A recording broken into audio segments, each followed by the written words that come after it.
नमस्कार बच्चों, Vagishwari online classes में आपका हार्दिक स्वागत है। आज मैं कक्षा 9th का प्रथम पाठ भारतीय वसंत गीति आपके लिए लेके आया हूँ। प्रथम पाठ है यानी पहला पाठ भारती। भारती का अर्थ हो जाएगा माँ सरस्वती। भारती का अर्थ हो जाएगा माँ सरस्वती। वसंत यानी वसंत ऋतु के, और गीति यानी गीत। गीति अर्थात गीत यानी माँ सरस्वती के वसंत ऋतु के गीत। वसंत ऋतु में ऐसा भी समझ सकते हैं, वसंत ऋतु में माँ सरस्वती के गीत।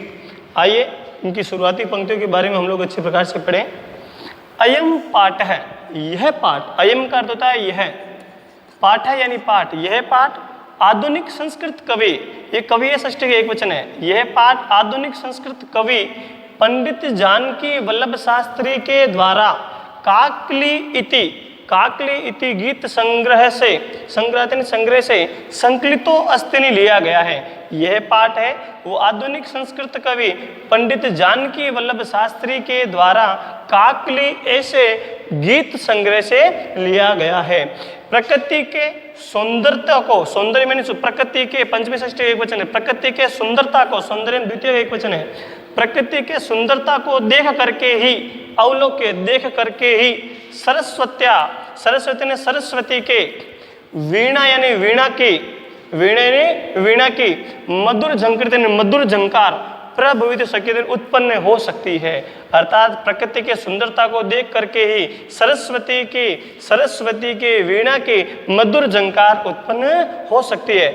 इति यानी ऐसी भावना, इति यानी ऐसी भावना पुरस्परम यानी ऐसी भावना से कवि ने प्रकृति के सुंदरता का वर्णन करते हुए, सौंदर्य में सुंदरता का वर्णन करते हुए सरस्वती को, सरस्वती द्वितीय एक वचन है, सरस्वती को वीणा वादन यानी वीणा बजाने के लिए, माँ सरस्वती का वाद्य यंत्र है वीणा, तो माँ सरस्वती को तो कैसे प्रकृति के सुंदरता का वर्णन करते हुए सरस्वती को वीणा वाद्य बजाने के लिए संप्रार्थना प्रेरित करता है या उनसे प्रार्थना करता है।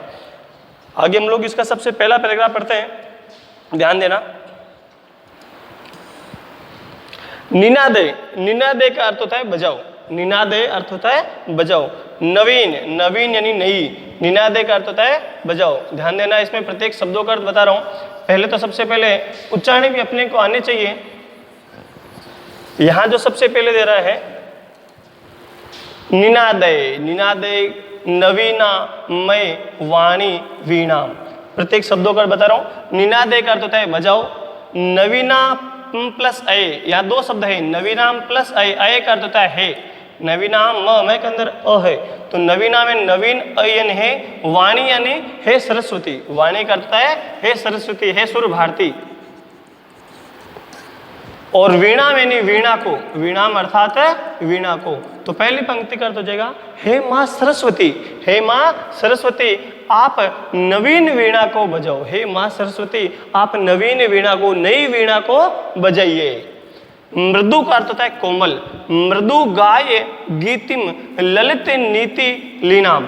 तो शब्दों से देखते हैं, देखो। मृदुम का अर्थ होता है कोमल, मृदु का अर्थ होता है कोमल। गाय यानी गाओ, गाय यानी गाओ। और गीतिम यानी गीत को, गीतिम यानी गीत को। ललित यानी सुंदर, ललित यानी सुंदर। नीति यानी नीति। और लीना यानी युक्त, नीति से युक्त, ज्ञान से युक्त, नीति से युक्त और ज्ञान से युक्त। लीनाम का अर्थ होता है युक्त। तो दूसरी पंक्ति का अर्थ हो जाएगा हे माँ सरस्वती तुम सुंदर नीतियों से युक्त, सुंदर ज्ञान से परिपूर्ण। लीनाम का युक्त भी कह सकते हैं, परिपूर्ण भी कहा जा सकता है, परिपूर्ण। तो यह कवि कह रहे हैं माँ सरस्वती आप ललित कलाओं से युक्त या सुंदर नीतियों से युक्त मधुर गीत को गाओ। सुंदर नीतियों से युक्त मधुर गीत को गाओ। दो पंक्तियों को पुनः बता रहा हूं। यह कवि कह रहे हैं अय यानी हे सरस्वती, हे माँ सरस्वती आप नवीन वीणा को बजाइए। हे माँ सरस्वती आप नवीन वीणा को बजाओ। दूसरी पंक्ति में कह रहे हैं ललित लीति नाम यानी सुंदर नीतियों से युक्त, नीति से युक्त, ज्ञान से युक्त मधुर गीत को गाओ। सुंदर नीतियों से युक्त, सुंदर ज्ञान से युक्त मधुर गीत को गाओ। तीसरी पंक्ति सबसे अच्छी पंक्ति, ध्यान देना। मधुर मंजरी पिंजरी भूतमाला वसंते लसंती इह सरसा रसाला।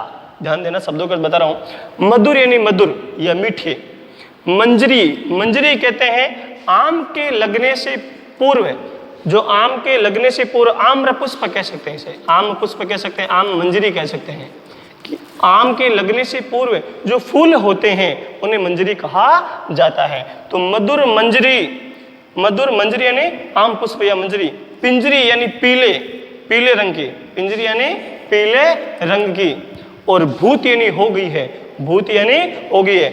माला का अर्थ होता है पंक्ति, माला का अर्थ आता है पंक्ति, भूत यानी हो गई है। वसंत यानी वसंत ऋतु में, वसंत यानी वसंत ऋतु में। लसंत यानी सुशोभित है, लसंत यानी सुशोभित है। इह यानी इस, तो इस वसंत ऋतु में सरसा यानी सरस, सरसा यानी रस युक्त, सरसा यानी रस युक्त, और रसाला यानी आम के वृक्ष, रसाला यानी आम के वृक्ष। तो दो पंक्तियों से वापस बता रहा हूं।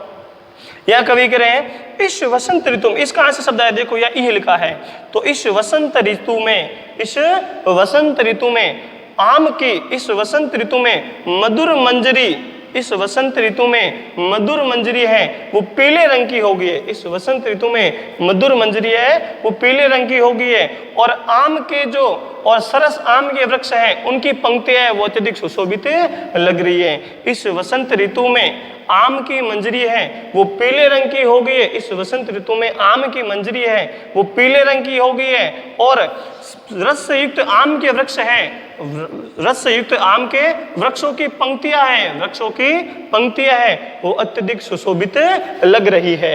अगली पंक्ति में देखते हैं, कलापा का अर्थ होता है समूह, कला का अर्थ हो गया समूह। ललित यानी मनोहारी, ललित का अर्थ मनोहारी कह सकते हैं, सुंदर भी कह सकते हैं, यहाँ ललित का अर्थ हो गया मनोहारी। और कोकिला मतलब कोयल, कोकिला का अर्थ होता है कोयल। और काकली नाम, अब कोयल की वाणी क्या कहते हैं, कूक कह सकते हैं, या कोयल की ध्वनि, कोयल की ध्वनि। अब कोयल की ध्वनि को हमेशा क्या कहा जाता है, कूक कहा जाता है। तो यह कवि कह रहे हैं कि मनोहारी, मनोहारी कूक से युक्त, या मनोहारी कोई, मनोहारी कूक वाली, मनोहारी कूक वाली, मनोहारी कूक वाली या मनोहारी कूक से युक्त कोयलों की पंक्तियां हैं, कोयलों का समूह है, कोकिला यानी कोयलों का समूह है वो अत्यधिक सुशोभित लग रहे हैं। मां सरस्वती आप नवीन वीणा को बजाइए। इस लाइन को वापिस बता रहा हूँ। कलापा का मतलब होता है समूह, ललित यानी मनोहारी, कोकिला यानी कोयल, और काकली नाम यानी कूक या कोयल की ध्वनि। तो यह कवि कह रहे हैं मनोहारी या मनोहर कूक वाली, मनोहारी या मनोहर कूक वाली कोयलों का समूह है, कोयल का समूह है वो अत्यधिक सुशोभित लग रहा है। इसलिए हे माँ सरस्वती आप नवीन वीणा को बजाइए, इसलिए हे माँ सरस्वती आप नवीन वीणा को बजाइए। इसी प्रकार से अगला पैराग्राफ है, अगला पैराग्राफ कह रहे हैं वहती मंद मंद, वहती मंद मंद सनीरे समीरे, वहती मंद मंद सनीरे समीरे कालिंद आत्म जाया सविनीर तीरे, कालिंद आत्म जाया सवानीर तीरे। अर्थात शब्दों के अर्थ हम लोग देख सकते हैं, इनमें प्रत्येक शब्दों के अर्थ बता रहा हूं। यह कह रही है वहती, वहती का अर्थ होता है बहती है, वहती का अर्थ होता है बहती है। ध्यान देना इसमें प्रत्येक शब्दों का अर्थ। वहती, वहती का अर्थ होता है बहती है। मंद मंदम यानी धीरे धीरे, धीरे धीरे गति से।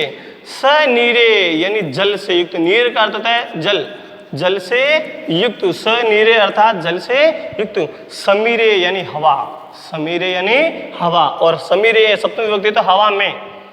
आगे देखते हैं कालिंद आत्मजाया, यहाँ लिखा है कालिंद आत्मजाया।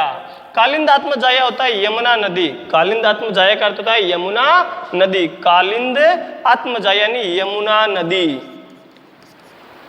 यमुना नदी के। और फिर लिखा है देखो सवानीर तीर, यहाँ ध्यान देना, तीर का अर्थ होता है किनारे, तीर का अर्थ होता है किनारे, और यह तीर आ गया किनारे पर।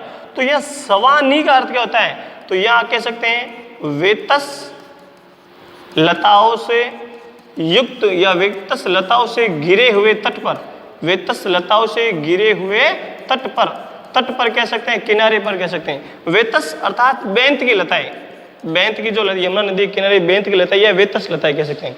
तो यहाँ कवि कह रहे हैं कि यमुना नदी के ये यमुना नदी पर वेतस लताओं से घिरे हुए तट पर, यमुना नदी के वेतस या बेंत की लताओं से घिरे हुए तट पर, बेंत की लताओं से घिरे हुए तट पर जो हवा है वो जल से युक्त होकर, क्योंकि हवा में जल युक्त क्यों होगा, क्योंकि वो नमी रहेगी वहां। तो यहाँ कवि कह रहे हैं यमुना नदी के तट पर वेतस लताओं से या बेंत की लताओं से घिरे हुए तट पर हवा है, वो जल से युक्त होकर धीमी धीमी गति से बह रही है, मंद मंद गति से बह रही है। कवि प्राकृतिक सौंदर्य का वर्णन कर रहा है कि यमुना नदी के तट पर वेतस लताओं से घिरे हुए तट पर या बेंत की लताओं से घिरे हुए तट पर हवा है, वो जल से युक्त होकर मंद मंद गति से बह रही है, मंद मंद गति से बह रही है, धीमी धीमी गति से बह रही है। अगली पंक्ति है तीसरी, नताम यानी झुकी हुई, और यह झुकी हुई किससे है? फूलों से झुकी हुई, पुष्पों से झुकी हुई, फूलों से झुकी हुई या पुष्पों से झुकी हुई। और पंक्तिम अवलोक यानी पंक्ति को देख करके मधुमाधवी नाम यानी मधुमाधवी नाम लता है, लता का नाम है। तो यह कवि कह रहे हैं मधुमाधवी लता को फूलों से झुकी हुई देख करके मधुमाधवी नाम लता को फूलों से झुकी हुई देख करके हे माँ सरस्वती आप नवीन वीणा को बजाइए। मधुमाधवी लता को फूलों से झुकी हुई देख करके हे माँ सरस्वती आप नवीन वीणा को बजाइए। इसी प्रकार से अपना अगला है, ध्यान देना, यहाँ तीसरे समझ ली। देखो इसमें सबसे पहले अपने को सबसे ज्यादा जरूरी है तो शब्दार्थ की सबसे ज्यादा आवश्यकता रहेगी।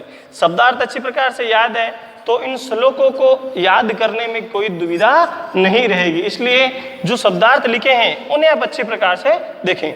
अगला जो है ललित का हम लोग कह सकते हैं मनोहारी कह सकते हैं, सुंदर कह सकते हैं, या मन को आकर्षित करने वाले कह सकते हैं। ललित का अर्थ सुंदर, मनोहारी या मन को आकर्षित करने वाले, अलग अलग शब्दों से हम लोग समझ सकते हैं। ललित का अर्थ हो जाएगा मनोहारी या सुंदर या मन को आकर्षित करने वाले। पल्लवे यानी पत्ते पर, पल्लवे यानी पत्ते पर या पत्तों पर। पाद पे अर्थात वृक्षों पर, पाद पे अर्थात है वृक्षों पर। पुष्प पुंजे यानी पुष्पों के गुच्छों पर, पुष्पों के गुच्छों पर। ध्यान देना इसमें शब्दों का अर्थ। ललित का अर्थ होता है मनोहारी या मन को हरने वाले या सुंदर, मन को आकर्षित करने वाले, सुंदर या मनोहारी। पल्लव यानी पत्ते पर, पाद यानी वृक्षों पर, पुष्प पुंज यानी पुष्पों के गुच्छों पर। मलय का अर्थ होता है चंदन वृक्ष, मलय का अर्थ होता है चंदन वृक्ष पर, चंदन वृक्ष। और मारुते यानी हवा से। और चुंबित यानी स्पर्श, चुंबित यानी स्पर्श कह सकते हैं, छुई हुई कह सकते हैं, स्पर्श या छुई हुई। मंजू कुंजे का मतलब होता है सुंदर, मंजू का अर्थ होता है सुंदर। कुंज यानी लताओं से घिरे हुए स्थान, लताओं से घिरे हुए स्थान या लताओं से ढके हुए स्थान या लताओं से आच्छादित स्थान। वापिस से बता रहा हूँ शब्दों का अर्थ। ललित का मतलब मनोहारी, पल्लव यानी पत्ते पर, पाद यानी वृक्षों पर, और पुष्प पुंज यानी पुष्पों के गुच्छों पर। मलय यानी चंदन वृक्ष, और मारुतो यानी हवा, और चुंबित यानी स्पर्श से, अर्थात मंजू कुंज यानी सुंदर लताओं से ढके हुए स्थान पर। तो दो पंक्ति और बता रहा हूँ।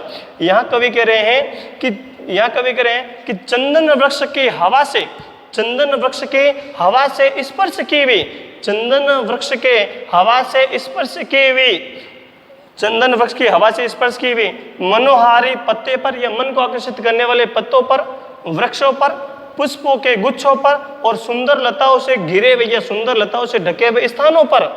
आगे ध्यान देना, यह लिखा है स्वनंतिन, यहाँ शब्द लिखा है देखो, स्वनंतिन, स्वनंतिन और तंतिम प्रेक्ष मलिनम। ध्यान देना, यह शब्द बता रहा हूँ, मलिनाम अलिनाम लिखा है, तो स्वनंती का अर्थ ध्यान देना, यहाँ प्रत्येक शब्दों का अर्थ बता रहा हूँ। यहाँ अर्थ हो जाएगा प्रत्येक शब्दों से, ध्यान देना।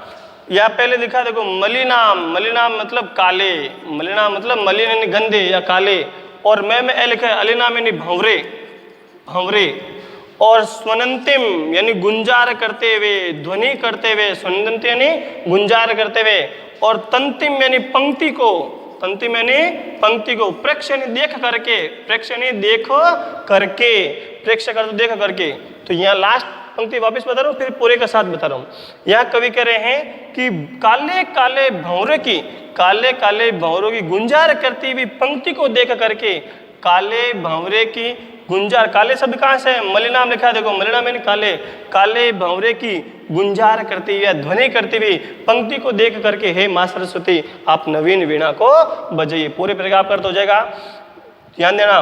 चंदन वृक्ष की, चंदन वृक्ष की सुगंधित हवा से स्पर्श किए हुए, चंदन वृक्ष की हवा से स्पर्श किए हुए मन को आकर्षित करने वाले पत्ते पर, वृक्षों पर, पुष्पों के गुच्छों पर, सुंदर लताओं से ढके हुए स्थानों पर, सुंदर लताओं से ढके हुए स्थानों पर काले काले भंवरे से गुंजार करती हुई पंक्ति को देख करके, काले काले भंवरे की पंक्तियों से गुंजार करते हुए या काले काले भंवरों गुंजार करती हुई पंक्तियों को देख करके हे माँ सरस्वती आप नवीन वीणा को बजाइए। निनादे हे, तो हे माँ सरस्वती आप नवीन वीणा को बजाइए। अगले पैराग्राफ में ध्यान देना, ये लास्ट पैराग्राफ है और सबसे आसान पैराग्राफ भी है। अगला, लता नाम यानी लताओं के, लता नाम यानी लताओं के, नितांत यानी पूरी तरह से या पूरी तरह से बिल्कुल कह सकते हैं। सुमम यानी सुमन या पुष्प या फूल। शांति शीलम यानी शांति से युक्त, शांति शीलम यानी शांति से युक्त। चलत उछलेत यानी चल उठे या हिल उठे, उछलेत यानी उछलने का कार्य करें। और कांत सलीलम, कांत का मतलब होता है स्वच्छ, सलीलम यानी जल। यहाँ ध्यान देना, यहाँ लिखा चलेत उछलेत, चलेत यानी चल उठे या हिल उठे, उछलेत यानी उछल उठा। कांत सलीलम, कांत का मतलब होता है स्वच्छ या निर्मल, सलीलम का अर्थ होता है जल। और दूसरा सलीलम है, यहाँ का अर्थ हो जाएगा खेल खेल के साथ या क्रीड़ा के साथ, खेल खेल के साथ या क्रीड़ा के साथ। ध्यान देना। तव आकर्ण्यम, तव यानी तुम्हारे, आकर्ण यानी सुन करके, तव यानी तुम्हारे, आकर्ण यानी सुन करके, वीणाम आदिनाम यानी वीणा में वीणा को, आदिनाम यानी सुन करके, नदी नाम यानी नदी। यह दो पंक्तियां है, ध्यान देना, अच्छी प्रकार से समझ सकते हैं। दो बार बता देता हूं, ध्यान देना। यह कवि करें हे माँ सरस्वती, हे माँ सरस्वती तुम्हारे, तब यानी तुम्हारे, हे माँ सरस्वती तुम्हारे ओजस्वी, आदि नाम लिखा देखो, आदिनाम यानी ओजस्वी, आदिनाम यानी ओजस्वी। हे माँ सरस्वती तुम्हारे ओजस्वी वीणा को सुन करके, हे माँ सरस्वती तुम्हारी ओजस्वी वीणा को सुन करके, लताओं के जो बिल्कुल शांति से युक्त पुष्प है, हे माँ सरस्वती तुम्हारे ओजस्वी वीणा को सुन करके लताओं के अत्यधिक शांति से युक्त जो पुष्प है वो भी अचानक हिल उठे। ध्यान देना, हे माँ सरस्वती तुम्हारे ओजस्वी वीणा को सुन करके जो लताओं के अत्यधिक शांति से युक्त जो पुष्प है वो भी हिल उठे। और दूसरी बात, नदियां मैंने नदियों के, नदियां मैंने नदियों का जो कांत सलिल मैंने शांत जल था, स्वच्छ जल था। और हे माँ सरस्वती तुम्हारी ओजस्वी वीणा को सुन करके नदियों का जो शांत जल था वो भी खेल खेल के साथ, ये क्रीड़ा के साथ उछल उठा। हे माँ सरस्वती तुम्हारी ओजस्वी वीणा को सुन करके नदियों का जो स्वच्छ जल है वो भी खेल खेल के साथ उछल पड़ा था। एक साथ एक बार पुनः इस पैराग्राफ को वापस बता रहा हूँ। इसमें दो पंक्ति दी हुई है, ध्यान देना, बिल्कुल आसान है। पहली पंक्ति में हम लोग ये समझ सकते हैं कि लास्ट लाइन से अर्थ आएगा कि तव यानी तुम्हारे आकलन सुन करके, हे माँ सरस्वती तुम्हारी ओजस्वी, अधिनाम यानी ओजस्वी, ये ध्यान रखना, हे माँ सरस्वती तुम्हारी ओजस्वी वीणा को सुन करके, ओजस्वी वीणा को सुन करके लताओं के जो बिल्कुल शांति से युक्त, शांति से युक्त जिसमें कोई हलचल नहीं हो। तो यह कवि करें, हे माँ सरस्वती तुम्हारी ओजस्वी वीणा को सुन करके लताओं के जो अत्यधिक शांति से युक्त पुष्प थे वो भी हिल उठे। और नदियों का कांति अर्थात स्वच्छ, नदियों का स्वच्छ जल है वो भी खेल खेल के साथ उछल पड़ा। इस प्रकार से इनका बार बार अवलोकन करें और इनको अच्छे प्रकार से याद कर सकते हैं। धन्यवाद, नमस्कार बच्चों।